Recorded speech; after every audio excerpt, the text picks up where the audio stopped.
Ты припаркуйся вот тут на бордюре. Да не, бордюр зачем? Тут еще потом штраф за бордюр платить. Да какой штраф, успокойся. Это Москва же, везде штрафы, везде А, что-то. Везде что-то. Там плати, тут плати. Да тебе спасибо, но ты просто с нас денег задрал, на 2 метра проехали. Не, это же вы сказали. Да, но только Да. ты это очень много содрал. Не, я же в заказ ехал, отменил его и... Тебе пришли деньги?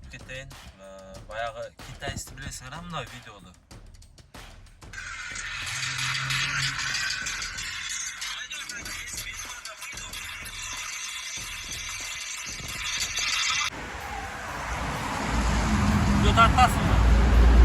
Ассалаумалейкум туғандар.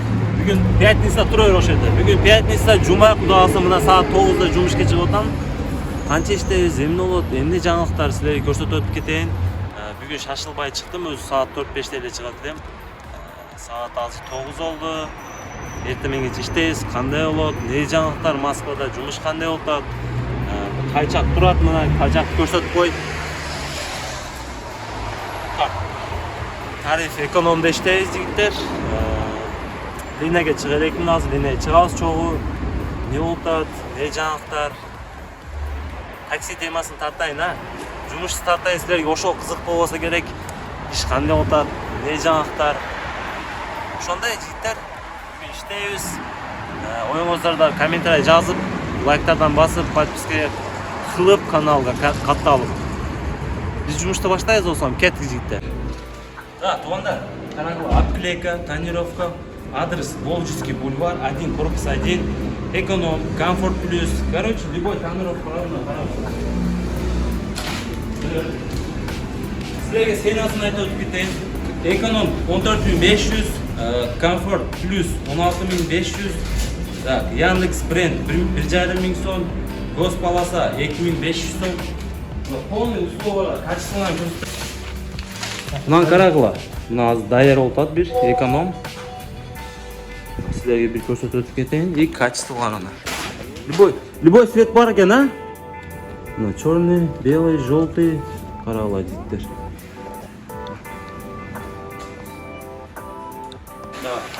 Так, туғандар, силерге скидкасы менен, если Шахана атынан келсеңер, Шаха Москваның каналына. Карагыла, полный кузов. Шақадан келдім, видеоды көріп келдім десеңіздер, 500 сом сілерге скидка қылып береді. Өзі 14,5 мың, 16,5 мың комфорт плюстер. Айтыған сары Шақадан келдім десеңіздер, 500 сом скидка қылып береді. Ассаламалейкум. Адрестары экранда, номер экранда чалып, өзіміз қырғыз балдар, өзіміз қырғыз балдар десең, келіп жасатсаңыздар болады. Жігіттер, ана айтып өтіп кетейін. Баяғы китайсты білесіңдер ма мына видеода?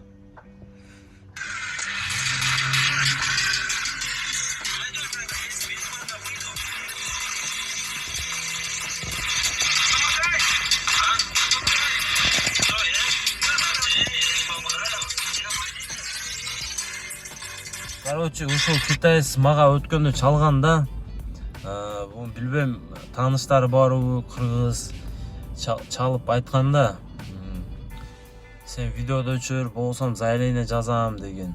Мен неге видеодо өчүрөм? Сага мен жаман нерсе айтпагам, жаман нерсе сүйлөбөгөм.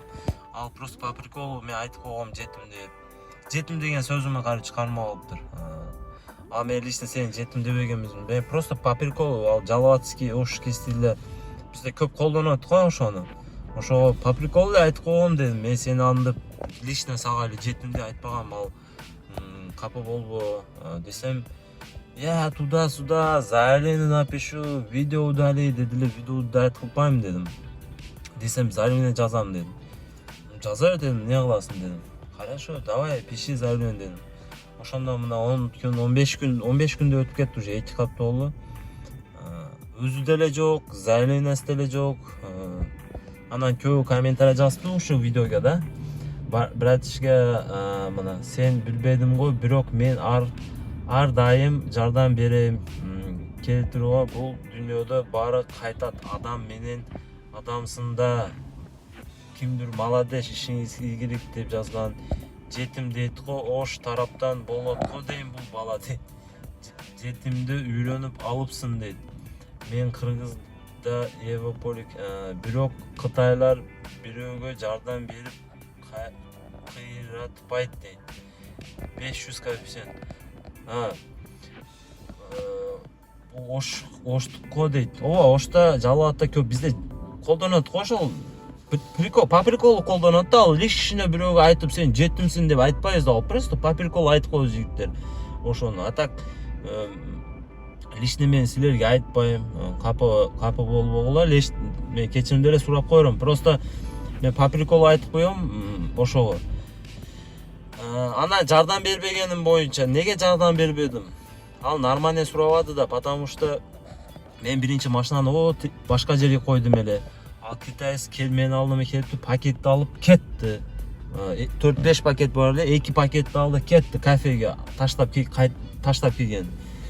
Анан карасам узак экен, ташып атат пакеттерди. Анан токтоп тур дедим, мен ошол жерге айдайын дедим, машина китайец кыйналып калбасын деп. Машинаны жүргүзүп ошол жерге айдадым. Айдап кыйналбасын, машинадан алышка удобно болсун, ташып жүрбөсүн деп машинаны жакын коюп бердим ошол китайецке. Ошол анан машинадан алып, билсеңер, экспрессте от двери до двери дегени бар. И обычный экспресс дегени бар. Обычный экспрессте от двери до двери жок. Менде обычный экспресс эле, эч кандай от двери до двери жок болчу. Ошого мен жардам бербедим. Анан неге дагы экинчи причинасы бар. Ал туруп помоги, чё сидишь dedi мага. Мындай как-то грубый кылып айтты. Помоги, чё сидишь дейт. Анан мен деле кичине алимде болуп кеттим да. Чё я тебе помогу? 100 рублей дедим. 100 рублей, почему 100 рублей? Кышлабанга айттым. Я тебе не помогу, сам себе помогай дедим. Я тут водитель дедим. Если ошол заказда от двери до двери болгондо, мен жардам берет элем жигиттер. Анан, если неге сен жардам бербейсиң, адамгерчилигиң жокпу, жардам берип койсоң болмок дегендерге айтайын. Жигиттер, мен жардам берем, любой время жардам берем. Просто грубый айтып, баягындай айтса мен деле жардам бербейм да. Если нормально попросил, нормально помогу, да. Вот, помоги, братан, пожалуйста, чё, можешь помоги деп жакшылап сураса, мен эркекче жардам берем. Чё сидишь, помоги десе, ким жардам берет? Грубый айтса да. Ошондой. Ошого жардам бербедим. Мен дагы кичине жиным келип калып жардам бербей койдум да, баягы группа сүйлөгөн. Ошондой. А так жардамдан качпайм жигиттер. Любой время. Азыр 22 миң просмотр болуп кетти ошо. 2 апта болду, 15 күндөй. Баягы китайец заявление жазам деген, билбейм, жазбадыбы, чалбады, яны жок болуп кетти, короче. Жазсаң жаз дедим, видеоду удалить этпейм дедим. Ошондой жаңылыктар болуп кетти. Группадагы балдар менен кой союп келдик. Кой союп, 2 кой сойдук. Нормально отуруп келдик. Ошондой жаңылыктар. Кыргыздар көчтүн кандай жейт экен эркекче, мен көч жей албадым. Кичине жедим, курсагым тоюп калды. Кыргыздар 2 койду смело жеп койду. Ой жигиттер, мен нанды жегенде жеп койду экен. Мен кичине жеп туруп жей албай койдум көчтү. Мен али өлгөн болупмун да көч жеп. Ошондой. Такси кандай болот? Такси деле болот жигиттер, нормально, Аллах шүкүр иштесе болот. Эч кандай жаңылык жок, коэффициент деле жанып атат. Просто иштеш керек болуп атат. Машина боюнча айтып өтүп кетем, машина выкуп. Машина выкуп, ооба 2-нчи ай болду, мына төлөп атам. Косяктары чыгып атат, ооба. Оңой эмес экен выкуп. Өзүгө жараша проблемалары, акча таппай каласың, ошондой проблемалар. Акча жок да, машина бузулуп калат. Акча барда эчтеке болбойт. Короче, минустары болот экен да. Чыдаш керек экен. Ошондой. Кеттик, көпчүлүгүн ишти кылайын, силерге көрсөтөйүн бүгүн жумуш кандай болот. Кеттик. Туугандар, силерге мына приложениеден карагыла көрсөтөп кетейин да. Коэффициент өтө сонун эмес, более-менее жанып атат. Приоритетти айтып өтүп кетейин, жигиттер, карагыла. Самозанятый болгонсуңбу дегендерге, мына самозанятый болгонмун, золото, эксперт, анан Мага баягындай келип атат, азыр машинада обклейка жок да. Азыр көрсөтөм. Асага дейт. Асага дагы жок. Страховка. 2 айдан бери жүрөмүз, без страховка. Страховка жок. Кана бул сообщениясы. Короче, Яндекс обклейка кыл машинада обклейка кылсаң, бесплатный обклейка и 3000 сом промокод для заправку беребиз деп атат. Машинаны карагыла. Мына көрүп атасыңар, машинада обклейка жок. Просто желтый полоса бар и все.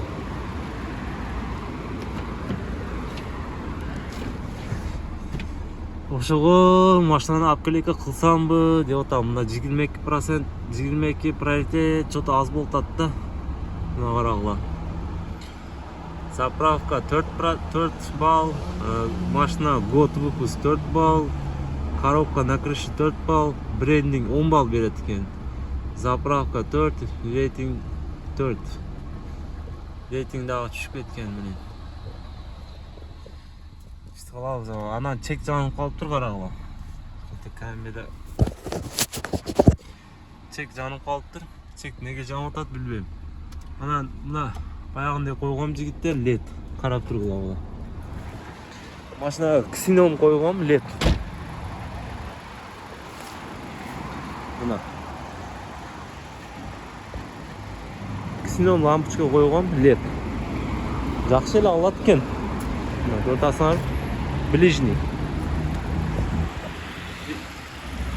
и дальний. Нормально, а?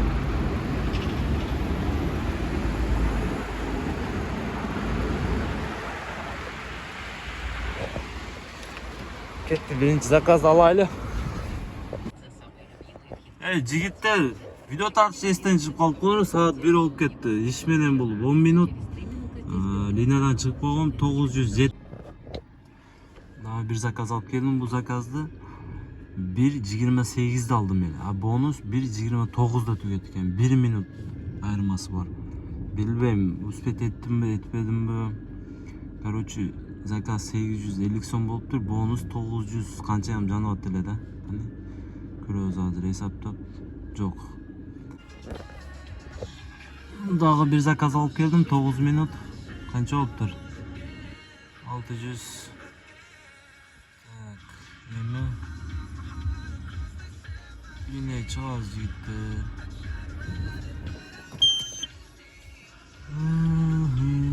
Юлтат не кептер? Мына не дейт? Жа, буну албайбыз, кечирип кой экен. Буну албайбыз, братан. Башка нормальный заказ бер, Яндекс. Буну болбогон, эч ким албаган заказдарды бага берип атат бул жеттин алдап. Шаха алат деп ойлоп атат окшойт. Саат канча болуптур? 2ден 18 минут, доход 2900, заказ 6 заказ. Чек эмнеге жанып атат, өзүм деле түшүнбөй атам. Не, зачем вместе? Лучше подождем. Ты припаркуйся вот тут на бордюре. Да не, бордюр зачем? Тут еще потом штраф за бордюр платить. Да какой штраф, успокойся. Это Москва же, везде штрафы, везде что-то. Везде что-то. Там плати, тут плати.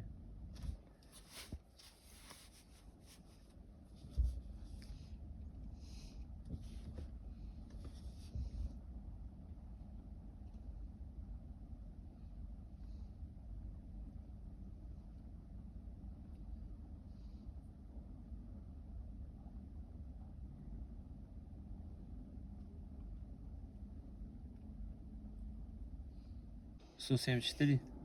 500? Не, 174. 100. 45. 64.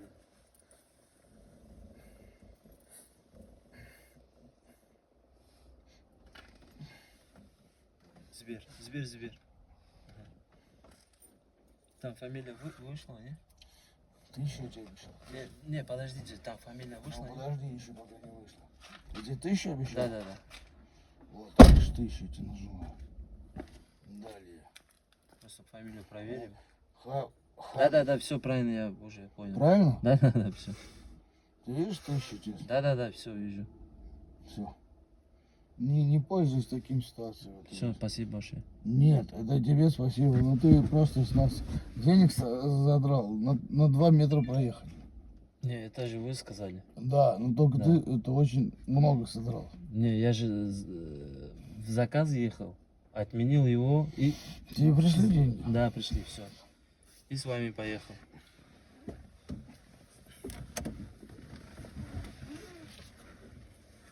Один умный человек в этой жизни, не надо расстраиваться ни из-за чего. Все. Короче, жігіттер азғыларды алып келдім да. Айтайын қанша жүрдім? 400 метр жүрдім. Просто өчіп қалыптыр ичіп. Ушунда ичкен қатыны жүрө албайт.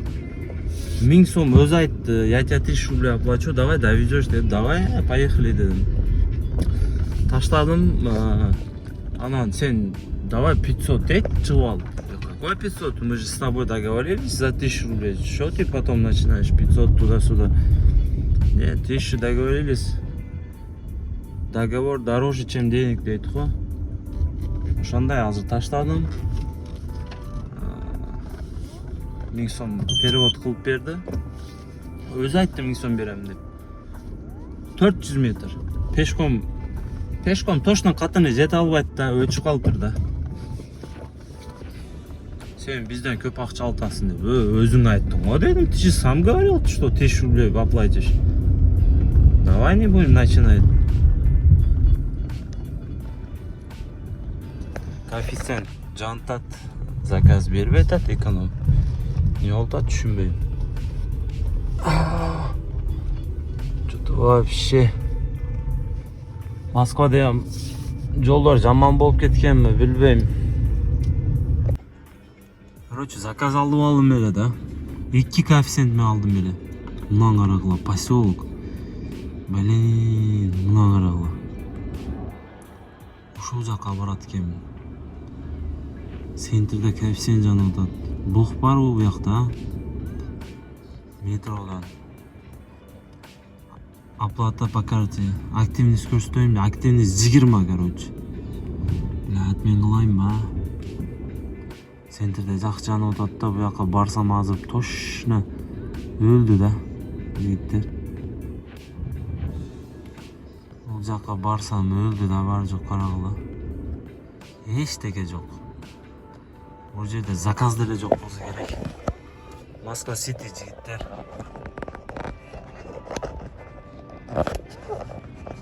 Москва Ситиди көрбөгөндөр.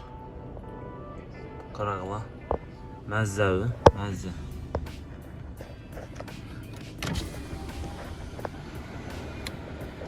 Сонуна. Ошол жерде бир квартираң болсо, жашоо сонун болуп кетсе керек. Биз мындан таксиде иштеп, жаш өтүп кете берет окшойт, карып кетебиз окшойт. Не дейбиз эми, пешене жазгыланып болот да жигиттер. Айла жок. Кана мен клиентим етте эле жок көчөдө. Клиент жок, чыкпай атат. Көтөбүз эми, айла жок. Жарым саатта алып келдим бул заказды жигиттер.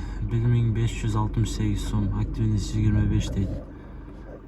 Конечно, жопа келип калдым. Эки кетип атат. Ой, блин, бул жакта коэффициент жок. Мен не кылып жүрөм, а? Центрде майрам болуп атат центрде.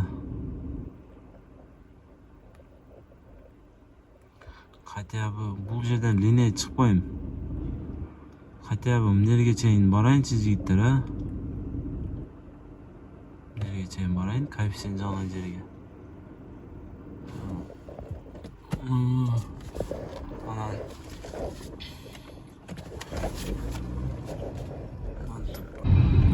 жигиттер, саат деле 5-тен 50 минут өттү. Заказ алдым Внукова. Эмнеге 5-тен 54 минут өттү, потому что Ленинградта Бешбармакта тамак ичип алгам мен. Азыр биринчи заказды Внуковага алдым. Эртең менде. Активный суммасы пропустить ете албадым. 1.70 менен берди. Внуковада 5 бармакты айтып койгулачы, кандай кафе нормально эле өзү. Чото тамактар өзгөрүп атат да. Алдын жакшы эле. Тамактары өзгөрүп чото башкача болуп атат. Азыр мына заказ Внукова таштайбыз, коэффициент болсо кайтабыз, болбосо Внуковадан айдайбыз. Нифига он вообще. Сейчас я видео сниму. То она мынаны карагыла. Это вообще жестко. Интересно, живой нет?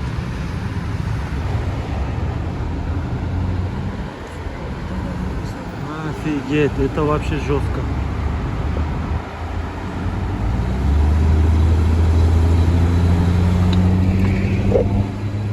Тут прям пробки уже начались. Слава богу, не на нашей стороне. Все, приехали. Так, 36 минут.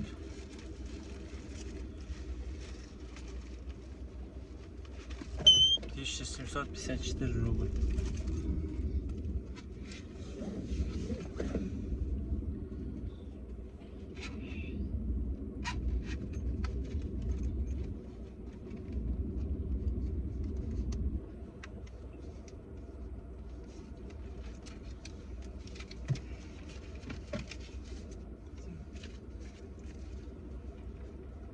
Пиздачи, что ли?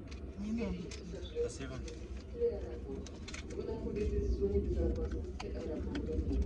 А должна у вас?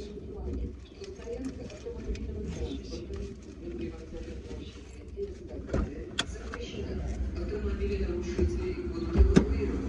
Неисполнение требований транспортной безопасности влечет административную или уголовную ответственность.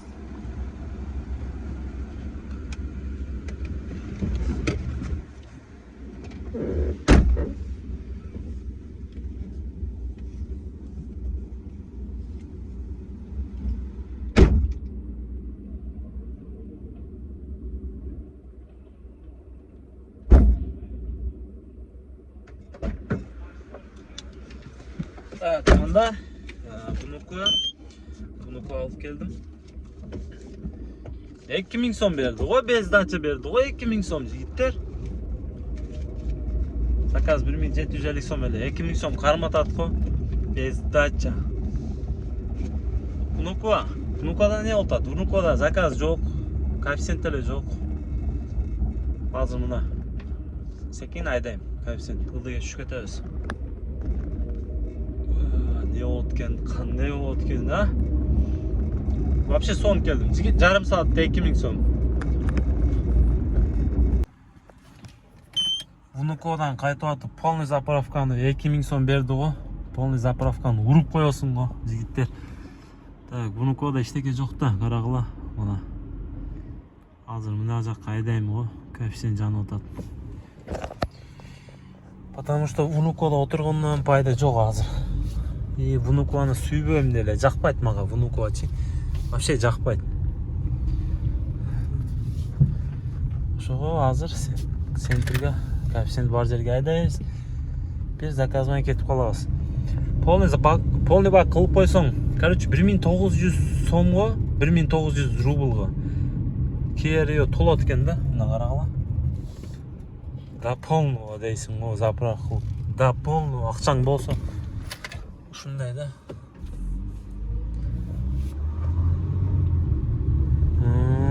Деп кетем. Таксилер 5 бармакта барды карагыла. Таксилер барды 5 бармакта. Внукова жактагы.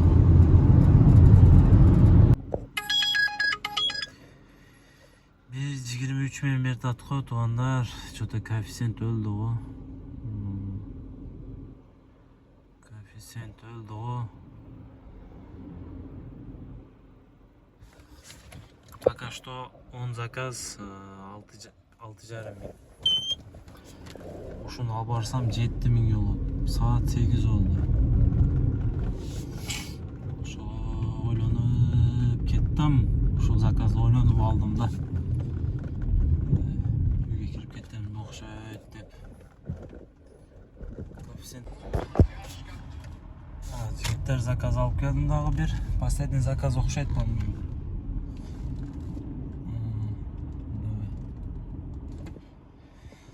16 минут. Канча болуптур? 480 сом. 480 болуптур жигиттер.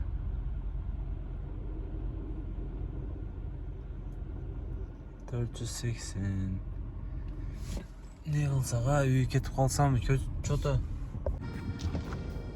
чото уйку келишти баштады. Saat 8'den 15 minut öttü. Uyku geldi at уже жигиттер. Uyuğa kaldım. Şu короче жетимиң. 12'den keyin жетимиң. Жетимиң болса 5000. 12'den keyin bolsa kança oldu? Kallada hem iştebey kaldım. O kança oluşunu da bilbey kaldım. 7'ge 5 kança oldu le? 12.000 bola öyle. 12.000 işlep koydum. Anan çota последний время машина букуп алгандан бери мага 10.000 доход жетпей атат жигиттер. Канча көп акча тапсаң, ошончо расход көп болот экен да. Ошондой болуп атат. Жетпей атат. Вукупка бересиң, заправка кыласың, жеп ичесиң, жашоого акча кетет. Тияк, бияк, короче, ошондой расходдор көбөйүп кетип атат.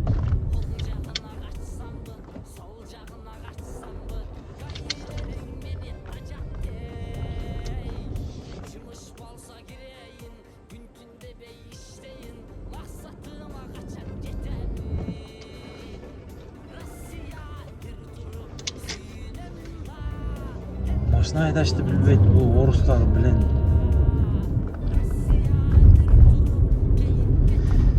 Ошондой мен кеттим жигиттер үйгө. Сиздер иштегиле.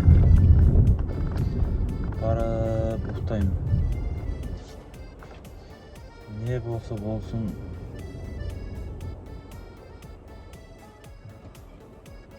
Активность 27 калды. 27. Ана группа боюнча, Шахар Москва группа. Ушул комментарийда ссылкасын коюп коем жигиттер. Кирип группа катталсаңыздар болот. 500 адам бар. Только такси темасында общение болот ал жерде. Кандай документтер бар, кирсеңер билесиңер. Ночь иштегендер, ден иштегендер бар. Ошондой. Assalamu alaikum жигиттер. Uyku жаман келип атат.